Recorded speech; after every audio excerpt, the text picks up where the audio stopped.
রুকনে ইয়ামানি স্পর্শ করা। হাজরে আসওয়াদ এর আগের কোনটি হলো রুকনে ইয়ামানি? তাওয়াফের সময় এটি স্পর্শ করা এবং রুকনে ইয়ামানি ও হাজরে আসওয়াদের মাঝখানে আপনি একটি দোয়া পড়বেন।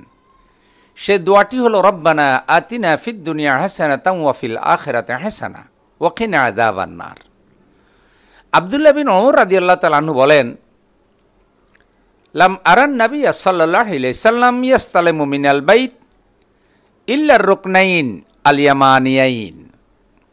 আমি রাসূল সাল্লাল্লাহু আলাইহি ওয়াসাল্লামকে কাবাগরের দুটি রুকনে ইয়ামানি ব্যতীত অন্য কিছু স্পর্শ করতে দেখিনি। দুটি রুকনে ইয়ামানি হলো, একটি তো রুকনে ইয়ামানি, আরেকটা হলো হাজরে আসওয়াদ। আব্দুল্লাহ ইবনে ওমর রাদিয়াল্লাহু তাআলা আনহু আরও বলেন, মা তারাকতু ইসতিলামা হাযাইনে আর রুকনাইনে ফি শিদ্দাতিন ওয়ালা রাখাইন মুনযু রাআইতুন নবী সাল্লাল্লাহু আলাইহি সাল্লাম ইয়াসতালিমুহুমা। সুবহানাল্লাহ। আমি যখন রাসূল সাল্লাল্লাহু আলাইহি সাল্লামকে দেখেছি এ দুটি রোকন অর্থাৎ হাজরে আসওয়াদ এবং রুকনে ইয়ামানি স্পর্শ করেছেন, তখন থেকে আমি ভালো অবস্থায় থাকি আর খারাপ অবস্থায় থাকি, এ দুটিকে স্পর্শ করা আমি বাদ দেইনি।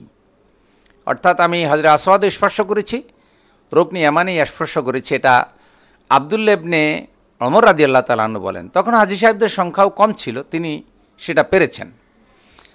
আব্দুল্লাহ বিন সাইব রাদিয়াল্লাহু তাআলা আনহু বলেন, আমি শুনতে পেয়েছি যে রাসূলুল্লাহ সাল্লাল্লাহু আলাইহি সাল্লাম দুটি রুকন অর্থাৎ হাজরে আসওয়াদ ও রুকনে ইয়ামানি যখন অতিক্রম করতেন তখন তিনি দোয়া পড়তেন, রব্বানা আতিনা ফিদ দুনিয়া হাসানা ওয়া ফিল আখিরাতি হাসানাতাও ওয়া কিনা আযাবান নার।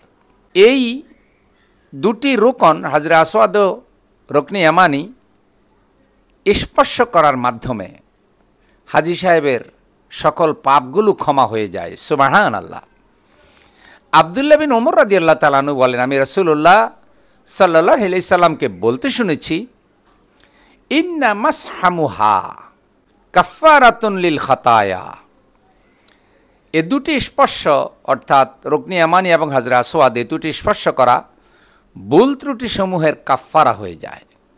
সম্মানিত হাজী সাহেবগণ, অনেক লোক একসাথে তওয়াফ করে, নিজের মধ্যে তাকওয়া ফরজগারে দিনদারি লালন করুন, আল্লাহ তাআলাকে সাধনা করুন, চোখের পানি যেন আল্লাহ তাআলার দরবারে পড়ে। যখন তওয়াফ করবেন রুকনে ইয়ামানি স্পর্শ করার চেষ্টা করুন, স্পর্শ করতে না পারলে হাত দিয়ে ইশারা করুন। হাজরে আসওয়াদও যদি স্পর্শ করতে না পারেন হাত দিয়ে ইশারা করুন, আল্লাহু আকবার বলে তওয়াফ শুরু করুন। হাজরে আসওয়াদের আগে এবং রুকনে ইয়ামানির পরে এই মধ্যখানে জায়গাটুকু আল্লাহর কাছে দোয়া করুন, রব্বানা আতিনা ফিদ দুনিয়া হাসানা ওয়া ফিল আখিরাতি হাসানা ওয়া কিনা আযাবান নার। আল্লাহ তুমি আমাকে দুনিয়াতেও কল্যাণ দাও, আখিরাতেও কল্যাণ দাও, আর আখিরাতের কল্যাণ হলো তুমি আমাকে জাহান্নামের আগুন থেকে রক্ষা করো। আমিন। আল্লাহ প্রত্যেকের উমরা এবং হজ এবং তাওয়াফ, সাই, হজের যাবতীয় নেক আমল কবুল করুন।